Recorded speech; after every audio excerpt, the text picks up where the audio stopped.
Donc maintenant que l'on a fait les différents outils de dessin, l'interface, on va regarder un petit peu comment on peut animer dans ce logiciel d'animation. Donc on va supprimer ce visage drôlement souriant mais drôlement mal fait et on va regarder ce qui se passe en bas. Donc ici en bas, là on a créé un color card, on a créé un drawing, color card pour pouvoir créer un fond, drawing c'est un calque de dessin d'animation classique.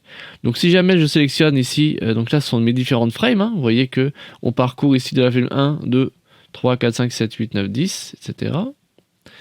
On va pouvoir naviguer directement dans nos images clés. Donc là en premier, imaginons, on va essayer de faire une sorte de petite boule, comme ça.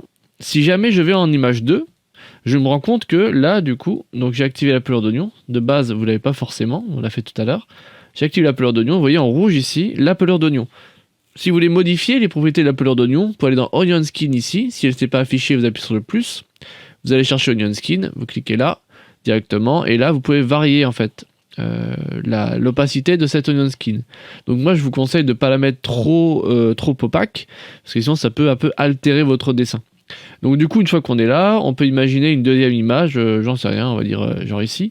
Et donc du coup, si on prend une troisième, vous voyez que là à chaque fois, on va avoir de différentes choses. Donc là je suis pas au modèle, mais bon, vous m'en pardonnerez pour cet exercice. Hop, et vous voyez qu'on va arriver progressivement du coup, hop, à une zone, une petite animation avec la balle qui se déplace comme ça, simplement.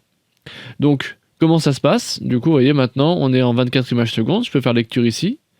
Hop, je vais avoir ma petite accélération. Touc. Si jamais je veux baisser le framerate, je vais ici, je mets en 12 par exemple. Paf. Donc, vous voyez, vous avez cette accélération qui est faite ici, cette amorti à la fin. Hop. Directement qui est là. Ce que vous pouvez faire aussi, donc ça on était en straight ahead pour animer directement au fur et à mesure.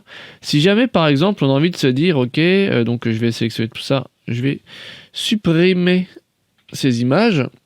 Je veux par exemple faire un premier dessin, un premier modèle d'un petit personnage pas content mais drôlement sympathique malgré tout. Il va être positionné ici par exemple, et si je veux aller à l'image 10 ici, récupérer ce modèle directement, je peux me dire tiens je vais faire le dessin à peu près comme ça, et donc vous voyez que en faisant le dessin ici, vous voyez qu'en fait il y a des images qui sont créées entre les deux.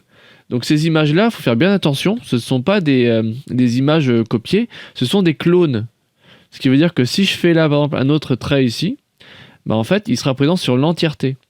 Donc c'est très important, si jamais... je vais retirer... Hop. Retirer cette image-là, ici. Si jamais je fais un copier-coller, je risque de me retrouver avec ce genre de choses-là. Donc si je veux, par exemple, pouvoir recréer ici une image et modifier un peu, je peux choisir ici, il y a deux options. Soit on a ici Duplicate Drawing, qui est celle-là, ou alors créer une image vide. Là, par exemple, je peux dupliquer, parce que j'aimerais garder la structure de mon perso. Je peux prendre, par exemple, directement ma gomme. Je vais gommer au niveau des yeux, par exemple, et au niveau de la bouche. Je reprends mon petit pinceau ici. J'ai envie de faire en sorte que, je sais pas, les yeux se déplacent. Il va regarder par là. Et que la bouche soit un peu plus méfiante, comme ça. Et en fait, vous voyez que là, du coup, on peut passer directement à l'image suivante ici. Si je veux pouvoir faire en sorte que cette image dure plus longtemps, je peux appuyer sur plus sur le clavier numérique. Hop, vous voyez, ça étend. Et donc du coup, là, j'ai une animation en 2 frames. Paf, paf. Donc l'air suspicieux, évidemment. Donc même chose, si je veux retirer des images, j'appuie sur moins sur le clavier numérique. Et voilà. Et c'est comme ça, du coup, qu'on va pouvoir rythmer ces images clés, par exemple. Alors vous pouvez me dire, mais comment est-ce qu'on fait pour déterminer que c'est une image clé? En fait, vous pouvez simplement sélectionner là. Vous avez le Mark Drawings ici. Donc vous pouvez aussi le retrouver, comme on dit, clic droit, Mark Drawing ici, ou il sera ici sans doute. Et vous pouvez par exemple dire que ça c'est une image clé par exemple. Voilà, on va dire que ça c'est une image clé aussi. Comme ça vous avez directement les informations. Ensuite ce que je peux faire c'est qu'ici par exemple là, durant ces périodes-là, durant ces trois-là, je peux me dire ok, ces images-là on va en faire une intermédiaire. Donc du coup je vais faire un duplicate drawing ici par exemple. Et donc vous voyez que ça m'a créé, vous voyez que c'est un autre trait qui est apparu ici. Donc si je vais dans la gomme et que j'efface par exemple mes yeux, vous voyez que je vais avoir du coup donc en vert l'image suivante et en rouge l'image précédente. je vais pouvoir me dire, bah tiens, imaginons, alors là je vais le faire au milieu directement, on va dire que je fais ça directement en demi, donc je vais hop faire mon œil ici, hop faire mon œil là, et la bouche, on va essayer de trouver un équilibre à peu près au milieu ici, chpouk. Et donc du coup, vous voyez, on a notre animation qui se fait uniquement sur le visage, du coup parce que le reste, du coup on peut le laisser tel quel. Si je veux pouvoir ici modifier, je peux le mettre en breakdown, je peux le mettre en intervalle si besoin, en fonction de ce qui m'arrange quoi. Donc l'intervalle n'a pas de label, le breakdown, vous voyez que c'est écrit en bleu ici. Donc là, si je fais une lecture, hop, vous voyez qu'on a directement ce rythme là. Là, je me rends compte que c'est par exemple un peu lent, donc je peux réduire, hop. Non, je pense que je peux faire qu'une seule frame, voilà. Touk touk, là je suis à une frame. Et on a notre animation qui se fait directement ici. Donc on peut changer évidemment le nombre d'images que l'on veut faire apparaître. On peut aussi choisir si on fait apparaître par exemple que les keyframes. On est vraiment libre de faire un peu ce que l'on veut.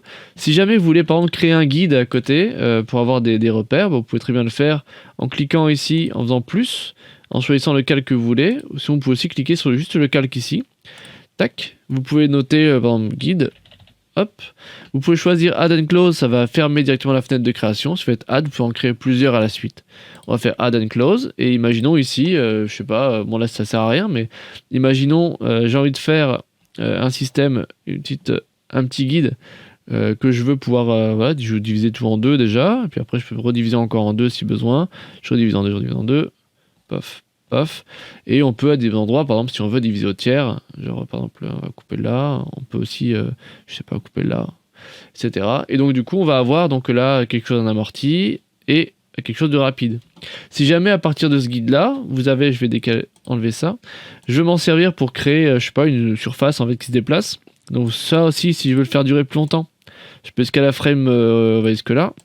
Je peux appuyer sur F5 qui va me faire durer du coup cette image jusqu'au bout. Donc pareil, hein. Attention, c'est un clone, donc si je fais ça, il se retrouve aussi au début. Donc faut pas faire ça. Vous pouvez créer ensuite par exemple un autre calque par-dessus qui va s'appeler, je sais pas, balle.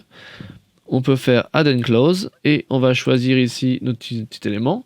On va faire une balle carrée évidemment.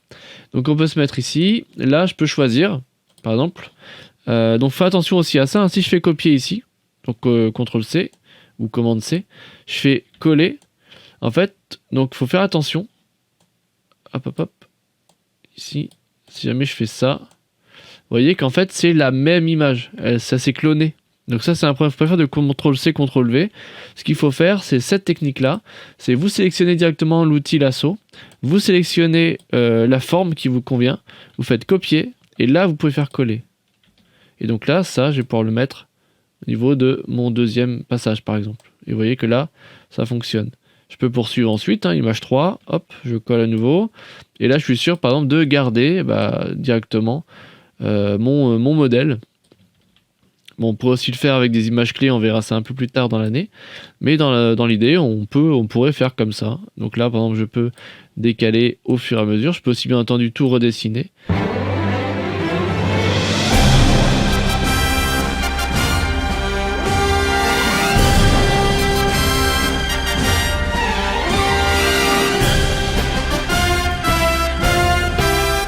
Donc là, on a notre animation qui est faite. Donc je peux défaire le guide, par exemple, en cliquant sur les yeux. Je peux aussi enlever les pelures d'oignon pour y voir plus clair. Et je peux faire ici une lecture. Voilà. Et on va avoir tout simplement notre ralenti, notre accélération, etc. Donc on voit que je l'ai un peu baissé ici. Je devrais être plus exigeant dans mon copier-coller. Je peux me mettre des lignes de guide plus claires ou alors me mettre directement sur le guide pour pouvoir être vraiment au plus clean. Voilà, donc ça c'est les systèmes d'animation au plus simple, ça c'est pour faire du rough bien sûr. On verra dans la prochaine vidéo comment on peut mettre au clean après les différents éléments, et voilà.